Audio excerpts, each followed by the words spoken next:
People really be switching on lawnmowers now when I'm trying to film.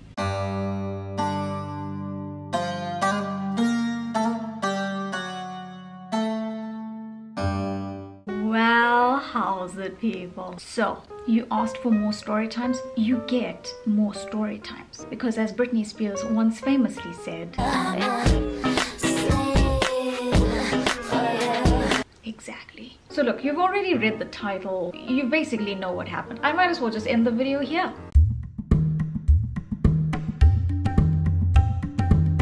Gotcha. Honestly, I still don't know why I haven't spoken about this. Was I embarrassed? But I don't really get embarrassed easily. I don't know why I haven't spoken about this. But anyway, this is kind of the first time that I'm speaking about this.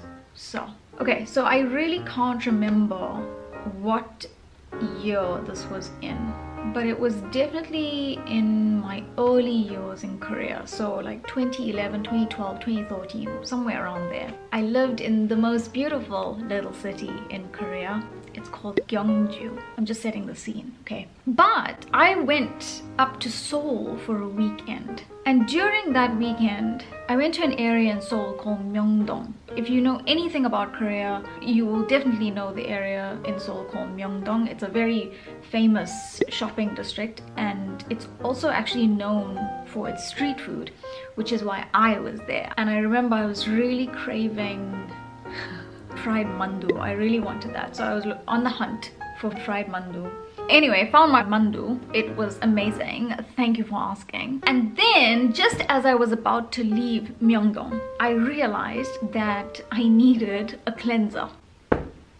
So I went to a very famous Korean cosmetic store. You can play all the guessing games you want, but I'll just leave it at that. I browsed, I found my cleanser, great, went to the till to pay. Which is when things spiraled. I remember I wasn't even looking at the cashier. I was busy fishing out my card to pay when she said something to me. She said one word, boobs. And obviously, I thought I misheard her, because why would anyone just say boobs to you while you're paying? So naturally, I was like, sorry? And she pointed to my chest and said, whoa, big boobs. Now, here's the thing.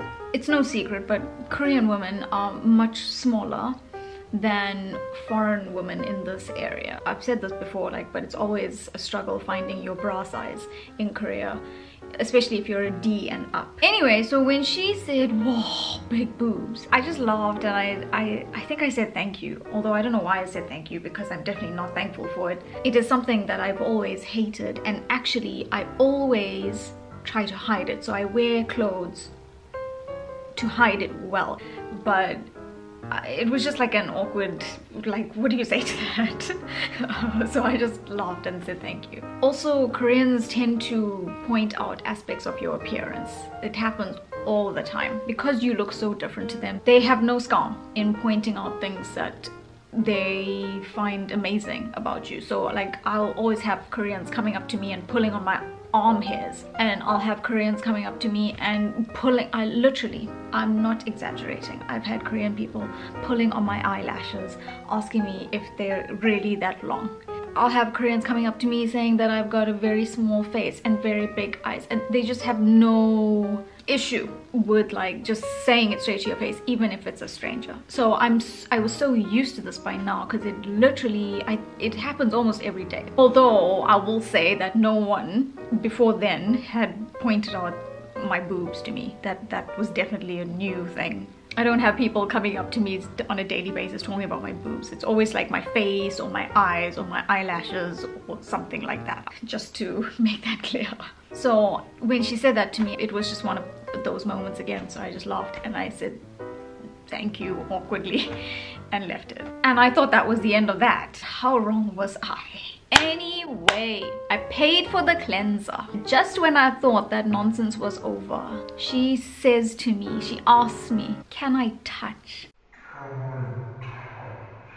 Now listen, it's one thing touching my arm hair and pulling on my eyelashes, but boobs, I mean, call me crazy, but that's where I draw the line. But before I could even react, I think I froze because, you know, you don't get asked that often. But before I could even react, her hands were on me. What a time. Now, at this point, one of the other assistants in the shop came running. I didn't even know someone else was in the store. I was so caught up in this moment with this woman. At that moment, she sees what's happening and comes running towards us.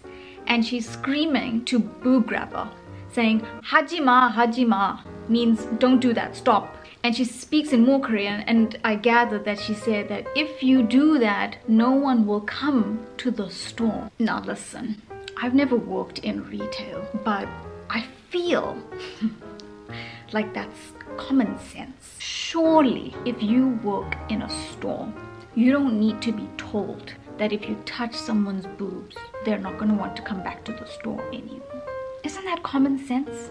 Or is it just me? Anyway, the boob grabber let go of me immediately and apologized. But you know, weirdly, I didn't feel weird about it. It didn't feel like weird or sexual in any way.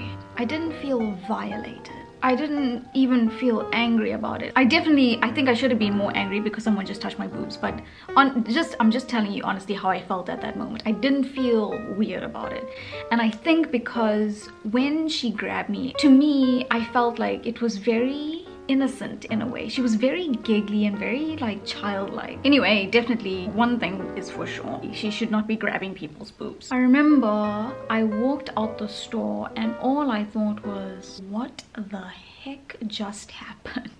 In fact, I was so caught up in my thoughts that I almost forgot that bloody cleanser. Stupid cleanser, that's what got me in that mess in the first place. I need another cleanser to cleanse my memories. I had to go back and get the cleanser. When I went back to get the cleanser, she was just looking at me and giggling again.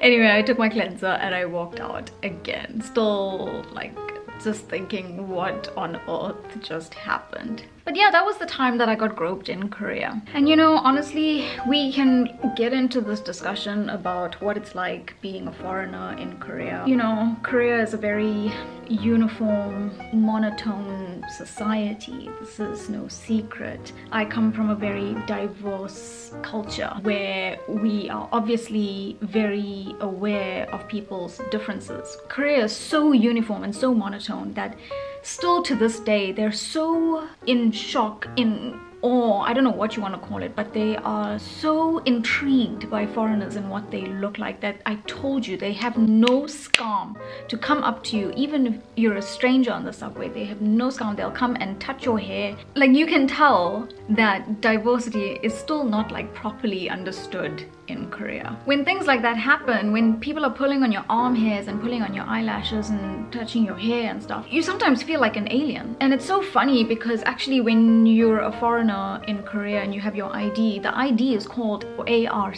ARC stands for Alien Registration Card. Yeah, I don't know if it was this year or last year, they finally dropped the alien. Congratulations, Korea, for moving up in the world. But it took far too long. But yeah, it was just funny because sometimes you do feel like an alien in Korea because they kind of treat you like an alien. Like they're always like they look at you like you're a new species of human or something. I don't know. I don't know how it's like still okay in 2021 to just go up to people and like pull on their arm hairs and pull on their eyelashes. I love you, Korea, but some things are still very questionable in 2021, hey? I've said this before, I'll say it again. Living in Korea as a foreigner, it's like one long string of awkward moments. It's the cultural differences and it's your differences in appearance. It just always creates these awkward moments. And I think what happens is, especially when you have lived in Korea for such a long time, what happens is you become desensitized to those moments. I told you, it happened to me so often.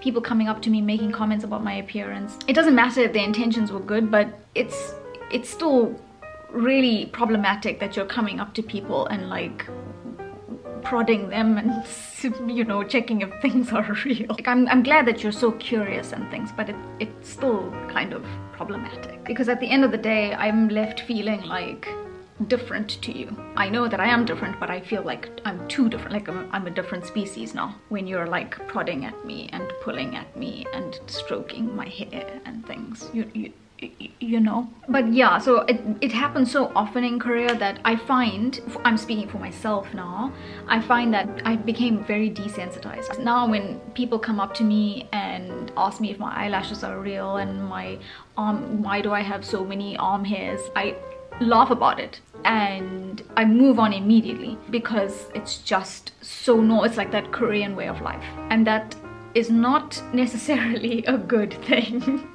That I've become so desensitized to it. I feel like Korea is getting better with diversity, like just being more aware of different cultures and what different people look like and accepting people's differences. I'll still say that it's too slow. Like the improvement and the progression is still far too slow, but baby steps, I guess.